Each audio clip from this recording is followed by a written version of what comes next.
Select one and pay close attention. They made fun of you. They called you stupid for thinking that in a world like this, good might still triumph. When you tripped, they murmured, and when you sobbed, they cheered. Heaven, however, remembered. God saw their derision, deceit, and the quiet scars they left behind. As you attempted to maintain harmony, he observed. They chuckled when you remained nice, even if it meant losing your dignity. When you forgave, they made fun of you. You were not weak, however. You were selected to display an alternative strength, one that bleeds silently and yet believes, one that doesn't yell. They saw your silence as a sign of defeat. Your silence, however, was holy. God paused before moving in a divine manner.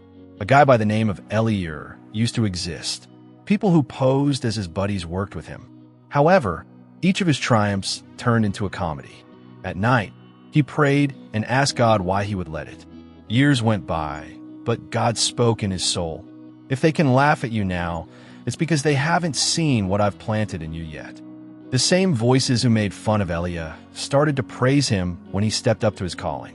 God repeated, now they see. Your narrative has the same cadence, the same heavenly reversal pattern, because God simply gives your adversaries more proof to see your vindication when he permits mocking. Silence does not imply absence. God is aligning when he looks motionless. His vow is always louder than other people's laughs. You're not a walking mistake. You're the unfolding of a message. Take stock of your life. In reality, every season of being ignored served as protection. You were hidden from the wrong people by God. In order to develop your roots, he postponed your ascent. You believed that the delay was a kind of discipline. Preservation was the reason. Your heart serves as a battleground. Heaven won't give up. They claim to have broken you, yet all they did was bend you closer to the earth, which allowed you to hear God's voice more clearly, as described in the book of Revelation. Verse 10 of chapter 3. I will protect you from the world's impending hour of struggle, since you fulfilled your promise. 310 is a powerful number. It indicates that persistence is remembered in heaven. It indicates that your tenacity is visible. Your forbearance has been documented by God. Moments when you want to clap back but refrained. The times you choose to show compassion rather than seek retribution. Every tear you resisted letting turn into resentment became a seed for success. Keep this fact in mind. When they laughed, heaven wrote. When they doubted you, angels stood by to record their words. And when they called you crazy for holding on to hope, God called you faithful. There is something sacred about being laughed at for righteousness. It's the signature of those who carry light into dark rooms. You've been carrying light even when it flickered, even when your own heart questioned if it was worth it. Imagine this, a diamond buried in volcanic ash. It stays hidden for years under heat and pressure that would destroy anything ordinary. But when the fire cools, what remains is something so radiant that even mockery cannot dull it. That's you. The pressure didn't destroy you. It revealed what could never be burned away. You are the one God chose to remind others that kindness is not weakness, that forgiveness is not surrender, and that silence is not defeat. There's a kind of anger in heaven, not towards you, but towards the ones who took your mercy for weakness. The Lion of Judah does not forget the tears of the gentle. Soon those who laughed will have no words left, not because you humiliated them, but because your glow will make explanation unnecessary. You will be peace that cannot be mocked. Now before you go, I want you to do something simple. If this word has stirred something inside you, if it made you remember who you really are, then take a second to like, share, and subscribe. Not out of routine, but as a quiet declaration that you choose to rise again, that you choose to believe that your endurance still matters. And one more thing, comment the number 310 below. Do it as a prophetic act, as a way of saying Yinder and heaven remembers. Let that number stand as your seal of agreement with what God is about to do. You've been mocked, you've been misunderstood, but you're also being molded. And when heaven finishes what it started, the world will see what God saw all along. You have wondered why God hid you. You looked around and saw others being noticed, celebrated, and chosen while you were left in silence. You began to think that perhaps you were forgotten, that maybe you had misheard heaven. But what you called hiding was actually holy protection. There are seasons when God conceals his treasures. He covers them not because they are unworthy, but because the world is not ready. You were not rejected. You were reserved. The quiet years were not wasted time. They were sacred soil. Every hidden moment was heaven shaping your depth before revealing your height. Think of a seed deep beneath the earth. It is surrounded by darkness, buried under pressure, unseen by the light. Yet that is the only way it can grow. What the world calls burial, God calls planting. You have been planted, not buried. You have felt the weight of loneliness, haven't you? Those long nights when your prayers seem to echo back empty. But in that silence, something eternal was forming roots of conviction, patience, and wisdom. God was protecting you from premature exposure. Because if you had been seen too early, you might have been celebrated by people who would later destroy you. The hidden season was God's way of refining your heart. He stripped away your dependence on validation. He taught you to hear his whisper above applause. The darkness you despised became the classroom where you learned the language of heaven. There was once a young man named Cale. He dreamed of doing something great for God, yet every opportunity slipped through his fingers. He watched his friends advance while he stayed unseen. At first, Cale thought he was cursed. But years later, when the right moment came, everything aligned at once. Doors opened effortlessly and grace carried him forward. Then he realized why the wait was necessary. If he had been promoted earlier, he would have been proud. Now he was prepared. The same principle applies to you. The delay has been divine. Every closed door was heaven saying, "Not yet." Every silence was a signal that God was still building you in private. He never wastes pain, and he never delays without reason, as revealed in the book of Isaiah, chapter 45. Verse 3, "I will give you treasures hidden in darkness, so you may know I the Lord call your name." That verse is the secret of your hidden years.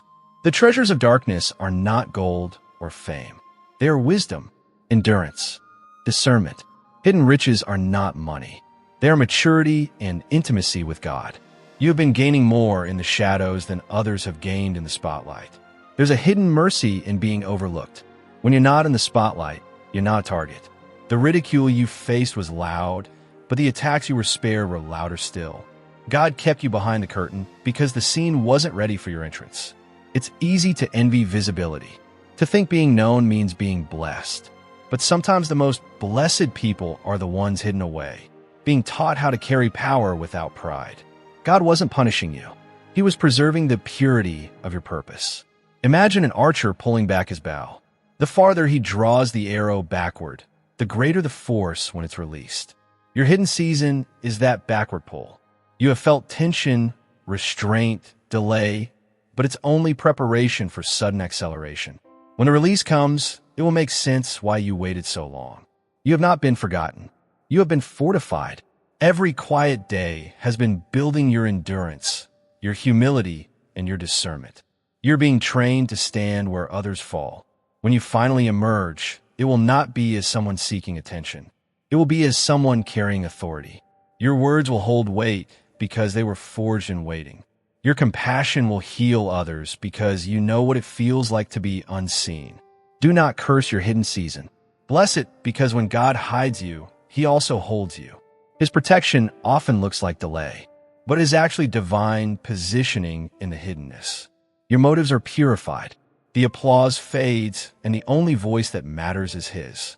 And in that stillness, you discover something rare, peace that doesn't depend on progress. So stay where he has placed you until he says, move. In the areas that are invisible, remain loyal. The same God who concealed you will make you visible when the time is perfect. And he will do it in a manner that makes it impossible for anybody to dispute his influence over your life. We haven't forgotten you. You've been ready. It has been a hallowed quiet. Safety has been found in the shadows. And before long, the same shadow that shrouded you will turn into the background that makes it difficult to overlook your brilliance. They saw your failures as failure.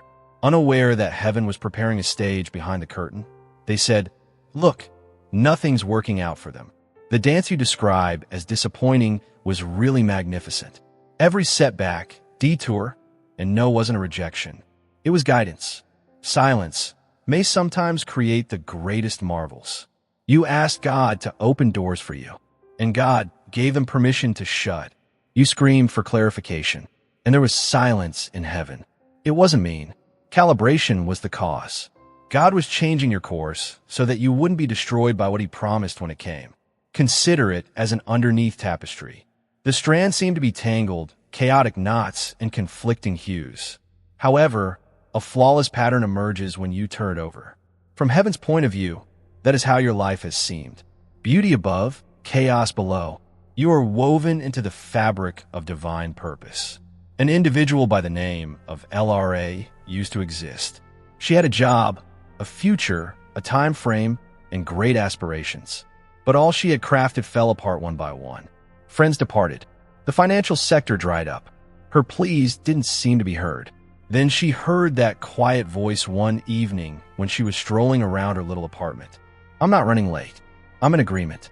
She was stepping through a door that no human could have opened months later. All of the previous failures now made sense. All along, the preparation had been taking place. God has a plan. He doesn't squander anything.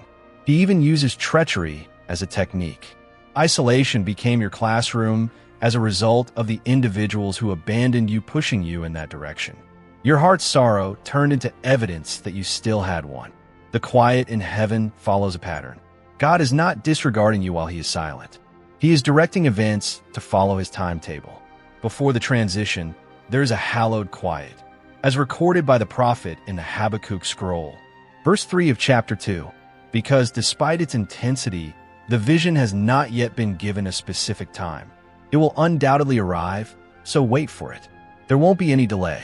That indicates that you have not been denied what you have been waiting for. It's just evolving. The clock in the vision is affixed to the calendar of heaven, not yours.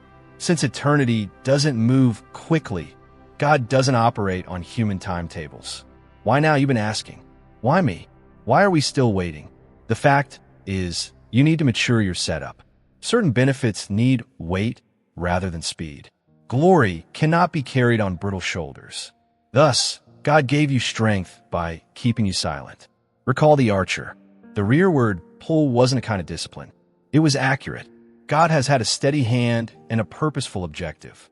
So far, he has never failed to hit his aim. You won't be his first, either. The betrayals themselves were heavenly tools. Before he could rescue, Joseph had to be sold. Before David could rule, he had to be hunted. Before Jesus to be redeemed, he had to be betrayed.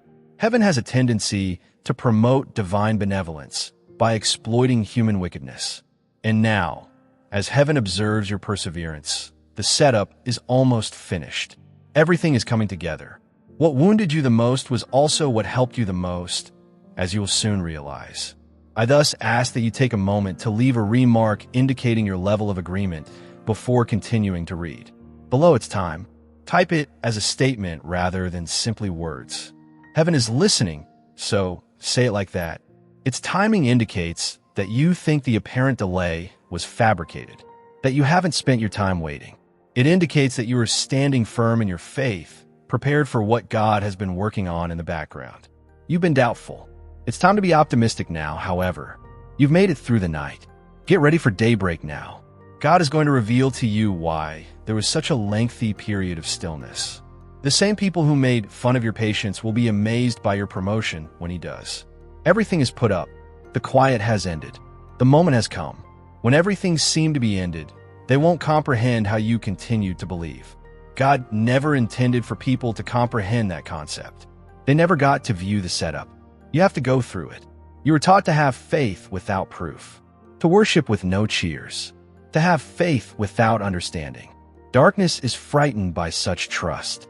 As you write, it's time. Be mindful of what you're announcing.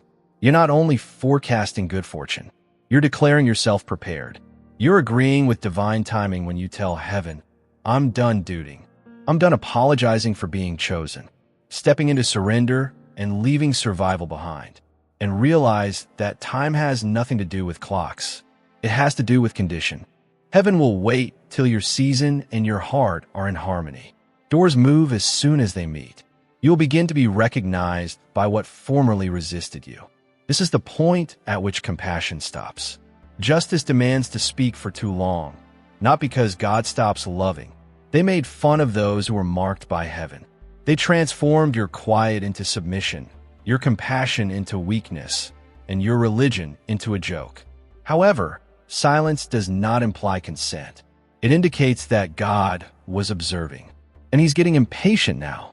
God has a side that many people overlook, the defending side. Comfortable hands are also capable of correcting.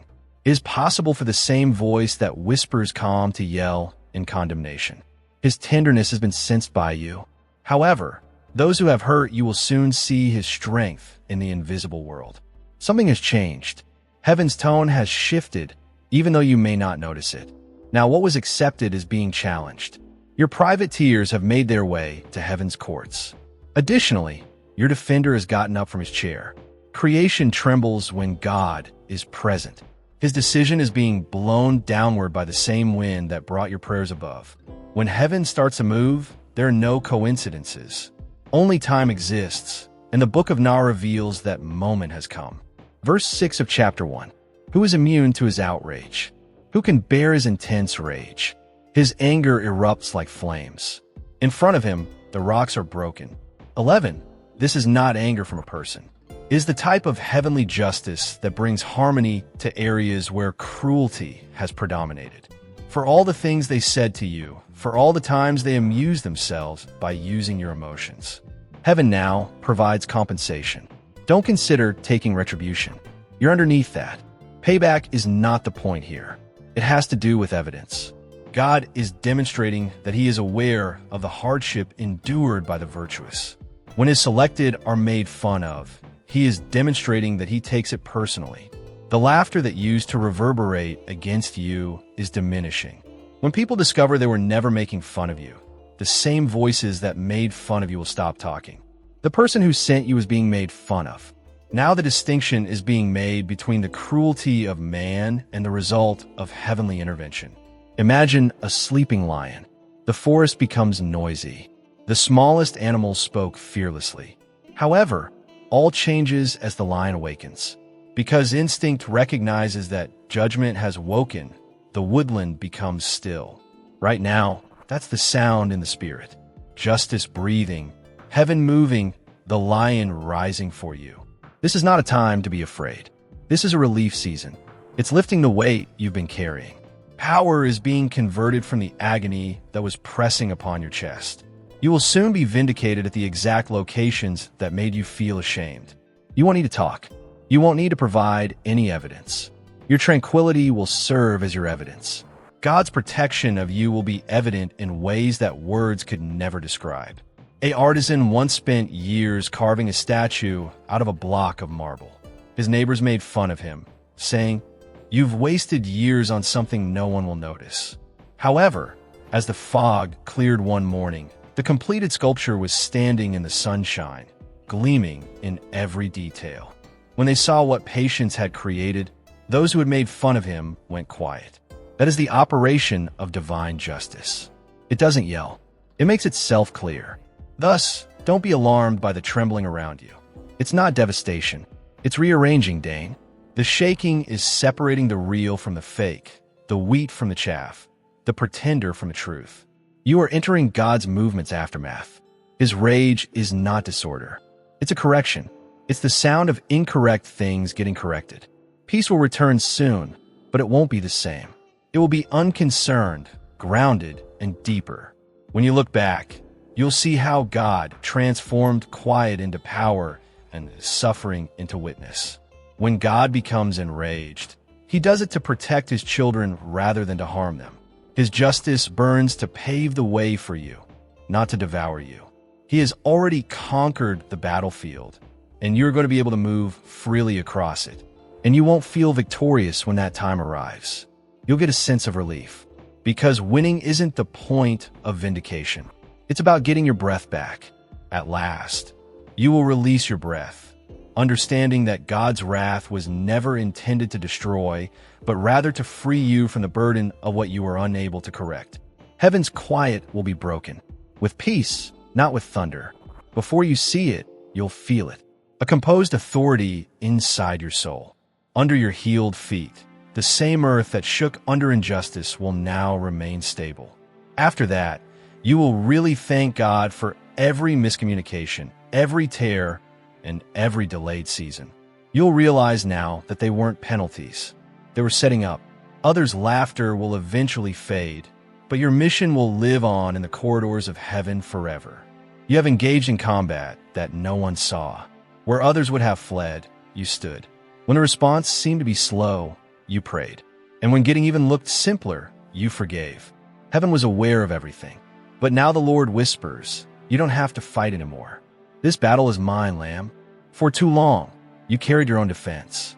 You tried to explain yourself, to prove your heart, to clear your name. But there is a peace that comes when you let go. When you stop trying to be your own lawyer and let God become your judge. The truth doesn't need a defender when the defender is truth himself. As declared in the book of Exodus, chapter 14, verse 14. The Lord will fight for you. You need only to be still.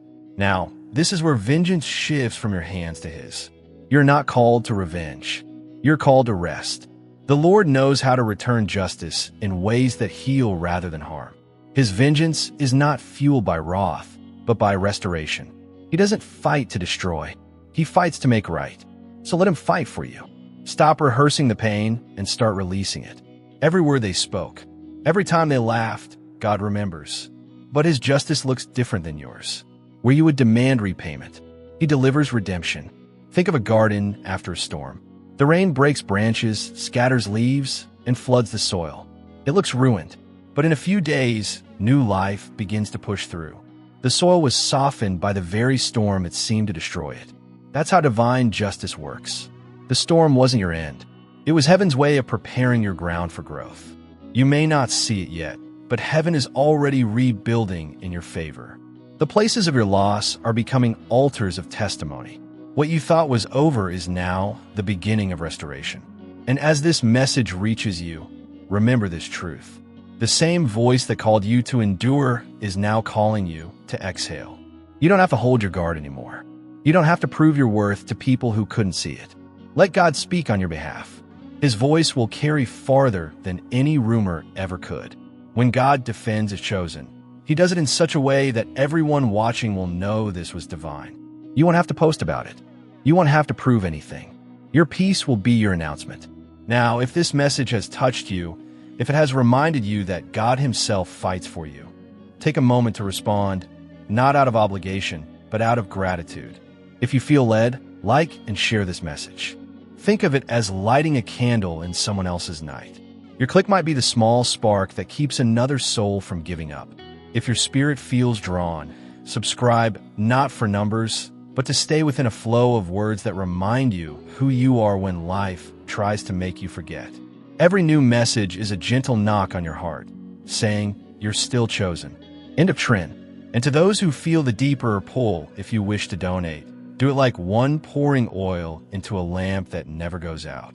Each offering keeps the flame alive, helping this voice of hope reach further into the shadows. There is no pressure here, no price tag attached, only invitation. You give not to buy blessing, but to join in the work of keeping the light visible. If you can't give, your prayers are oil too. Heaven measures both the same way by love, not by amount. Everything here is built on love, not transaction. You don't give to earn favor. You give because the message has found you in a moment that mattered. You give because you know light is worth keeping alive. And if all you do today is listen and whisper, thank you, Lord, for fighting for me, that's already a form of worship. But if your heart says, I want to help this light go further, then know that your gift, your share, your prayer, all of it becomes part of the same flame. So stay connected. Subscribe if you haven't yet, because we're walking this road together, one message, one moment, one miracle at a time. You're not alone. You never were. Heaven has already taken your side. Let this truth settle deep. You don't need to chase justice. Justice is chasing you. And soon, when the battle ends and peace fills your chest again, you'll look back and whisper, "The Lord really did fight for me." There are moments when heaven calls your name in the courtroom of eternity. Today is one of them. The silence you've endured, the slander you survived, the nights you questioned your worth. All of it has been brought before the throne. The judge has risen, and the gavel of mercy is about to fall in your favor. You have been accused of things you didn't do, misunderstood by those you try to help, and misjudged by hearts too blinded by jealousy to see truth. But now heaven speaks enough. The case has been reviewed, and the evidence is undeniable. Your endurance, your restraint, your quiet faithfulness when no one else would have stayed standing is written in the book of Psalms. Chapter 75, verse 7. But it is God who executes judgment, putting down one and lifting up another. And quote, "This is the moment of divine reversal. Those who used lies as weapons are disarmed. Those who built walls against you now, watch them crumble by their own words. And you, once the target of gossip, become the testimony of grace." Imagine a courtroom in heaven. The accuser stands on one side, listing your mistakes, your flaws, your moments of weakness. But before he can finish, your advocate steps forward, the one whose blood speaks louder than every accusation. His voice cuts through the noise. "This one is mine, M." And suddenly the air changes. The judge no longer looks at your failures. He looks at your faith. Every time you chose forgiveness instead of revenge, it became evidence. Every tear that fell in secret became a signed document in heaven's archive. And now the verdict is clear. You are favored. You are vindicated. You are free. In this courtroom, there is no appeal, no second guessing, no delay. When God rules in your favor, no tongue can overturn it. Every lie collapses under the weight of divine truth. You may not see the full manifestation yet, but it has already been decreed. The shift starts in the unseen and soon touches the scene. You'll feel it first in your peace, the quiet assurance that the battle is already settled. Then doors begin to open, not through effort, but through order. Heaven's order. There was once a woman named Talia who spent years being misunderstood. She was kind, but her kindness was twisted. She was humble, but people called her weak. Yet she never fought back. She prayed instead. And one day, everything changed. The very people who lied about her ended up needing her help. They came in tears, and she forgave them. That's how God's justice looks. It turns enemies into witnesses. God's justice isn't about embarrassment. It's about exposure. He exposes motives so that hearts can be healed. He lifts you up not to humiliate others, but to demonstrate that integrity still matters in a world that rewards manipulation. The courtroom of heaven is not a place of shouting. It's a place of silence and authority. And in that silence, your name has been spoken with favor. Right now, you are standing under that decree. The sentence against you has been lifted. The shame you carried has expired. Grace is spoken louder than guilt. Before you move on, do something symbolic. Comment the number 222 below. The number 222 represents divine alignment, heavenly confirmation, and partnership with God's timing. It's not superstition. It's agreement. It's your way of saying, "I receive the ruling of heaven." When you write 222, see the courthouse doors opening, your bail being raised, and the judge grinning as he declares, "Case closed." M. I walk in accordance with divine justice. Allow that number to serve as a spiritual affirmation that the effort was worthwhile, the suffering serve a reason, and the outcome was triumphant. Change the way you walk from now on. You're no longer required to protect yourself. When he rules, the person who defends you doesn't lose cases. Everything in the universe adapts to comply. Hold your peace, then. The proof is sealed. The decision is upheld. The decision favors you. And your next chapter has already been joyfully penned by heaven. Additionally, don't hurry your response on 222. Like a vow between you and God, whisper it. The number is not important. It's about your declaration and your agreement. I have faith in the decision. What was against me has, I think, worked to my advantage. Stop, then take a breath. Feel that calm confidence creep in. Even if you can't see thunder, heavenly action is indicated by tranquility. When you feel at ease, it's because the battle above is over. Heaven uses silence to certify triumph in this way. Lastly, keep this in mind. Freedom is not something you're waiting for. You're walking in it. From now on, the sound of the gavel case being closed reverberates with every step you take. Grace attested. Destiny came back. Quietly, the transformation has started. In subtle ways, you may sense it, in that you no longer feel your heart quiver when you hear their names. Where agony formerly reigned without warning, calm now reigns. The tide has shifted. What seemed irrevocable has begun to be undone by God.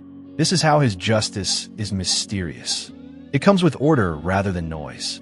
You will discover repair while others seek recognition. What is yours is rearranged by heaven without your knowledge. God sometimes exacts his revenge in whispers. The same individuals who made fun of you will start to realize that they no longer had what they made fun of. They start to lose the confidence that they destroyed in you. The doors they forcefully closed start to close on their own. Spiritual law is now in effect, not because you wanted it to be. They reap in sorrow what they sown in mockery, is stated in verse 19 of chapter 12 of the letter to the Romans. My dear friends, instead of seeking retribution, give God's anger space. Vengeance is mine. I will repay. The Lord declares in the scripture. No, this is the reason you need to remain composed throughout the reversal season. What your hands were never designed to perform, the Lord himself is doing. You're not supposed to applaud their downfall or gloat. You must wander in silent wonder, being aware that heavenly correction is proof, not amusement. Consider the tides turning. When the water turns around, it doesn't yell. It only retreats, regains its strength, and comes back stronger. Heaven glides like that, quiet but indisputable. The tables are being turned precisely, not noisily. The serenity after a storm is you. Your benefits are now being carried back by the same wind that previously dispersed you. The fruit of your perseverance is now emerging from the soil where you were previously buried. Your faith has been nourished by other people's laughing. A tailor used to work in a tiny town. His old tactics and plodding speed were ridiculed. They referred to him as antiquated, said that his labor was useless, yet he persisted.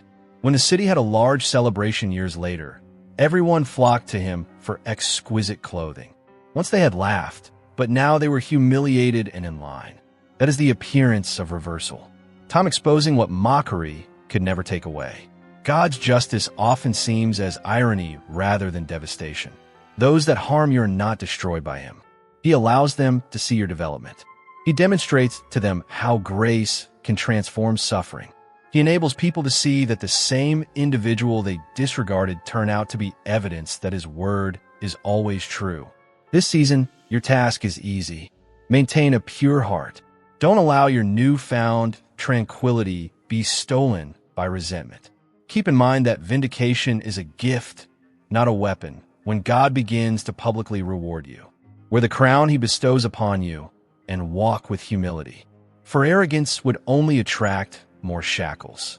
Not because you push them, but because heaven touched them. The tables have turned. This distinction is significant. No one can demote when God elevates. Even your history cannot shut the doors he opens. Additionally, even if the reversal occurs quietly, its repercussions will be audible. People will be attempting to return, but not out of remorse, but rather because they are confused. They'll say, something about you feels different. It's not that you've changed. It's that you've been seen differently by heaven. And once heaven honors you, earth must adjust. Think of morning dew. It doesn't announce itself. Yet when dawn breaks, everything glistens. That's how favor appears. Suddenly, softly, unabby, it rests on you without warning, turning old wounds into new wonders. You won't have to prove yourself anymore. The proof is already visible in the peace you carry. Where once there was worry, now there is clarity. Where once there was weakness, now there is wisdom. The reversal is internal before it becomes external. So how God complete what he started. The same way night must bow to morning. Every mocking voice will bow to evidence. The evidence is not revenge. It's resurrection. You are walking proof that what dies in faith rises in glory. Soon, even those who mocked will remember your kindness and see what endurance looks like when heaven breathes on it. The tables have turned, and in that quiet turning, God has proven once again He never forgets His chosen. They will realize too late that grace was your greatest weapon. You didn't fight them, you outlasted them. And endurance always wins where ego collapses. So walk on softly, carrying peace like perfume. Let the fragrance of your patience remind the world. Divine justice doesn't rush. It ripens always perfectly on time. There comes a moment when what was once broken begins to shine again. You have stepped into that moment, the quiet season where God rebuilds your name without your help. Everything that was stolen, every opportunity that slipped through your hands is now being reversed. The rejected one becomes ruler. The voice once silenced becomes a sound heaven amplifies. Divine reversal doesn't always look like revenge. It looks like restoration. It's not about making others fall. It's about you finally rising without bitterness. When God elevates His chosen, He does it gently, almost secretly, until suddenly you look around and realize you've been surrounded by favor. This is what Scripture means when it says in the book of Hosea, chapter 6, verse 1, "Come, let us return to the Lord. He has torn us to pieces, but He will heal us. He has injured us, but He will bind up our wounds." You have been torn, yes, but not to destroy, to heal. You were broken so light could enter the cracks. You were humbled so glory could rest without pride. This is the paradox of the chosen. God wounds only to make whole. He hides only to reveal greater. Reversal begins quietly. It starts when you stop explaining yourself, when you no longer chase after validation. The same people who turn away now watch from distance, unsure how peace could bloom in the soil. They expected to remain barren. That's the beauty of divine reversal. It confuses the observers while comforting the obedient. There was once a man named Darren who lost everything: his job, his reputation, his sense of purpose. People mocked him, said he was cursed, but Darren refused to curse back. He kept serving, kept believing even when nothing changed. 1 year later, the very company that dismissed him collapsed, while another company bigger, better sought him out for his integrity. When he returned to the same city, the same people who mocked him stood in quiet respect. His story whispered the truth that God restores with precision. Reversal is not a moment. It's a process. You may not feel triumphant yet, but the turning has begun. What was once your place of shame becomes your platform of testimony. What was once the site of ridicule becomes sacred ground where others come to learn faith. This is the season where the rejected wear crowns and the forgotten become foundations. God loves using those underestimated by men to reveal His measureless wisdom. You are that example, proof that endurance was never wasted. Think of gold refined in fire. It doesn't shout as impurities melt away. It simply becomes clearer. That's what's happening to you. The fire that was meant to finish you has refined you instead. Every betrayal burned off another layer of self-dependence, leaving only pure trust behind. And when the time comes, you won't need to chase opportunity. Opportunity will recognize you. The same doors that closed will open of their own accord because heaven's key has already turned. The rejected one always becomes the ruler because rejection trains royalty.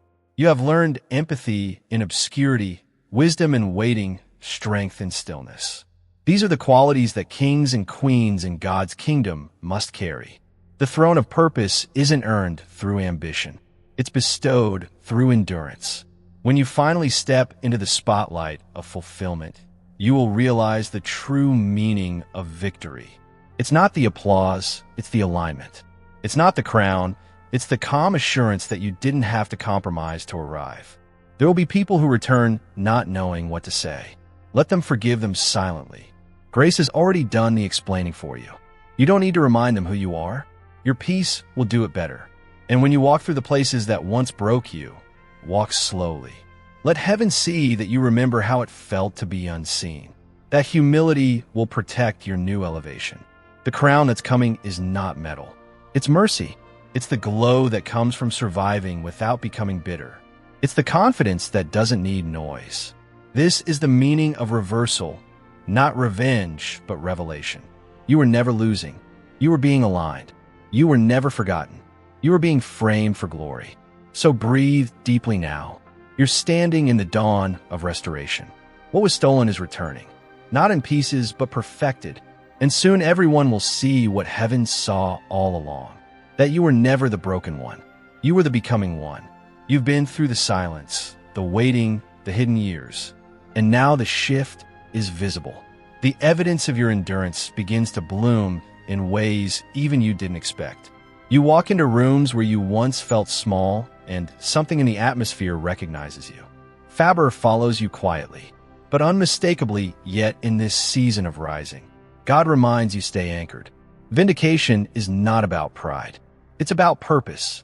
Your story is not a trophy to display. It's a torch meant to light someone else's night. There's something powerful about obedience after breakthrough. Many remember God when they're low, but few keep listening once they're lifted. You are not meant to repeat the pattern of pride. You're meant to rewrite it. There was once a woman named Sarah. For years, she lived under constant judgment. People twisted her words, misread her actions, and laughed at her hopes. But she refused to become like them. When her season of elevation came, Sarah didn't seek revenge. She built a refuge. The same ones who mocked her now found shelter in her compassion. That is the fragrance of true vindication. It smells like mercy, not triumph. As spoken in the first book of Samuel, chapter 2, verse 8. He raises the poor from dust, lifts the needy from ashes, seats them with princes, and grants a throne of honor. You've stood the test. The laughter didn't crush you. The rejection didn't erase you. And the silence didn't steal your song. What God placed within you has outlasted every attempt to bury it. Now heaven begins to display what it has been developing. The strength you gained in secret starts to manifest in your words, your peace, your presence. You no longer walk like a survivor. You walk like one sent. Still remember this. Every crown carries weight. The higher you rise, the more humility you need to sustain it. Reversal without reverence becomes rebellion. So let gratitude be your armor. Let compassion be your crown. Vindication is not a single event. It's a continuous unveiling. Every time you choose peace over pride, forgiveness over fury, heaven adds another jewel to your unseen crown. The world measures success by applause. Heaven measures it by obedience. The people who once laughed will eventually look and wonder, how did they survive it all? And your answer will be simple. Grace did it. In moments like these, pause and remember where you came from. The ground that once held your tears now bears fruit. The seasons that seemed wasted were actually wombs birthing something eternal. Imagine a river finally reaching the sea after carving through mountains. It doesn't roar in anger.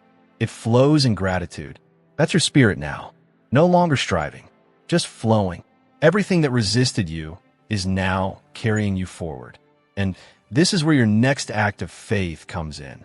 Not through striving, but through acknowledgement. It's time to seal your agreement with heaven's movement. Comment, grace wins below. Say it not as a slogan, but as surrender. When you type grace wins, you're saying it wasn't luck. It wasn't power. It was grace that lifted me. Grace that healed me. Grace that wrote the final word. When you comment it, you join heaven's confession. You're declaring that the laughter of others was temporary, but God's hand is eternal. You're saying, I am living proof that grace outlasts gossip, that mercy outweighs mockery. Your height isn't a coincidence, you know. It is proof. Proof that storms pass. Proof that seeds germinate. Proof that the waiting of the Lord is never in vain. So, selected one, stand tall. You have aligned, not because you have arrived. You are entering what heaven has long since announced. There is no longer any laughing. The message is still about grace alone. Grace has prevailed. When you look back, you'll see that it was never about getting even. The topic was revelation. Your depth was exposed with each delay.